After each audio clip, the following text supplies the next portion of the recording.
মানুষকে নিয়ে কোরআনের সব। তাই কোরআনের কেন্দ্রীয় আলোচ্য বিষয় হচ্ছে মানুষ। কোরআনের কেন্দ্রীয় আলোচ্য বিষয় কি?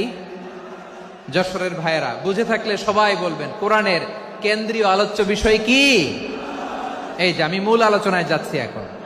কেন মানুষ কোরআনের কেন্দ্রীয় আলোচ্য বিষয়? এই যে ভাইয়েরা, এই যে হাত জোর করে, এই যে Jessore Gen Z, the smart people of Jessore, হাত জোর করে বলতেছে, হাত জোর করে তোদের কাছে আল্লাহর দোহাই লাগে, স্টপ স্টপ। শুরুতে একবার বলেছে জায়গা না হলে আস্তে আস্তে ধাক্কা দিবা, সামনে না পিছনে, দিয়ে দিয়ে বেরোয় চলে যাও। এলইডিতে দেখো, এই যে আল্লাহর ওয়াস্তে জায়গা না হলে ওদিকে যাও। কোরআনের মাহফিলে বিশৃঙ্খলা, এটা কাফিরদের আলামত। কাফিররা শীষ দিত, শীষ। বিশ্বনবী কোরআনের তাফসির করলে কাফিররা শীষ দিত আর ক্ল্যাপিং করত, হুইসেল এন্ড ক্ল্যাপিং। তো আমরা কি এখানে বিশৃঙ্খলা করতে আসছি? তো বারবার থামানো লাগে কেন? কোনো আওয়াজ হবে না, বললাম তো, স্টপ। আওয়াজ করে বলুন কোরআনের কেন্দ্রীয় আলোচ্য বিষয় কি? সবাই বলেননি। এতগুলো মানুষ উত্তর দিলে এতটুকু আওয়াজ হয়, অন্তত আমি বিশ্বাস করি না। যশোর, আওয়াজ করে বলো কোরআনের কেন্দ্রীয় আলোচ্য বিষয় কি? মানুষ। এই মানুষ কোরআনের কেন্দ্রীয় আলোচ্য বিষয়। মানুষকে আল্লাহ স্বাধীনতা দিয়েছেন। ফামান শাআ ফালইউমিন ওয়া মান শাআ ফালইয়াকফুর।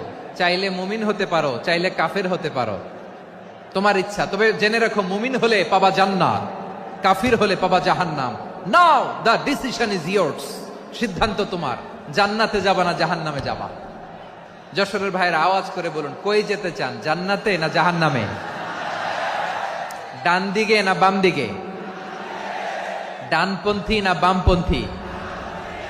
চিল্লা চিল্লি না চুপচাপ? এবার আওয়াজ করে বলুন ভালো হতে চাই না খারাপ, শ্রেষ্ঠ না নিকৃষ্ট? মানুষ ভালো হলে মানুষ ফেরেশতার চেয়েও ভালো, মানুষ খারাপ হলে সে পশুর চেয়েও খারাপ। কথা ঠিক কিনা বলেন? ভালো হলে ফেরেশতার চেয়েও ভালো, খারাপ হলে পশুর চেয়েও নিকৃষ্ট। তার মানে শ্রেষ্ঠত্বে মানুষ, শ্রেষ্ঠত্বে ফেরেশতাকে হার মানায়, আর অধপতনে শ্রেষ্ঠত্বে ফেরেশতাকে ছাড়িয়ে যায়, আর অধপতনে পশুকেও হার মানায়। আই রিপিট, আমি আবারও বলছি, মানুষ শ্রেষ্ঠত্বে ফেরেশতাকে ছাড়িয়ে যায়, আর অধপতনে সে পশুকেও হার মানায়। আওয়াজ করে বলতে হবে ঠিক কিনা? আল্লাহ বলেন স্মরণ করো সে সময়ের কথা